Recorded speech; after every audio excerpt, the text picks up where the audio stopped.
अब महाराज जी ने कहा कि भाई जो पाप करता है उसको परिणाम भुगतना पड़ता है। बोले जो जस करे तो तस फल चाखा, और कर्म प्रधान विश्व कल्याण। जे परत्र दुख पावई और सिर धुन धुन पछताए, काले कर्म ईश्वर मिथ्या दोष। हमें जो कष्ट प्राप्त हो रहा है वो हमारे कर्मों के कारण ही है। पुण्य कर्म किया है तो सुख प्राप्त होगा, और पाप कर्म किया है तो दुख प्राप्त होगा, इसमें कोई संदेह नहीं।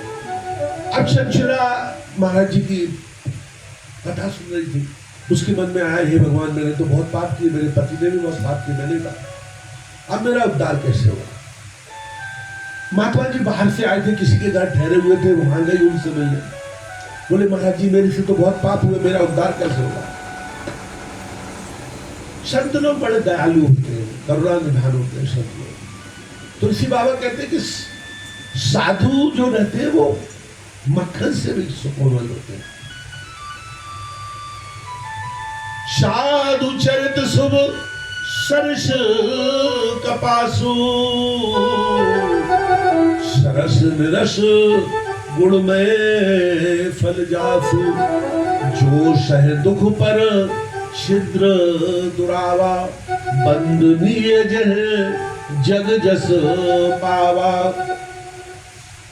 साधुओं का स्वभाव कवियों ने कहा कि मक्खन की तरह सुकोमल होता है, तो तुलसी बाबा ने कहा कि नहीं, मक्खन से ठीक उपमा नहीं की गई, इससे भी ज्यादा साधुओं का स्वभाव सुकोमल सरल और सहज होता है।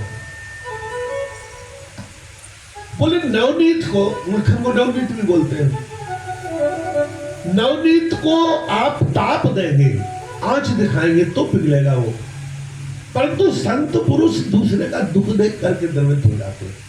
पर दुख द्रवय सो संत पुनीता,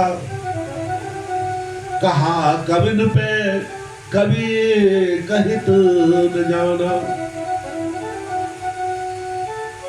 तो बड़ा पीड़ा हुई उनकी बात सुनकर के, चंचला की बात सुनकर के महाराज जी को।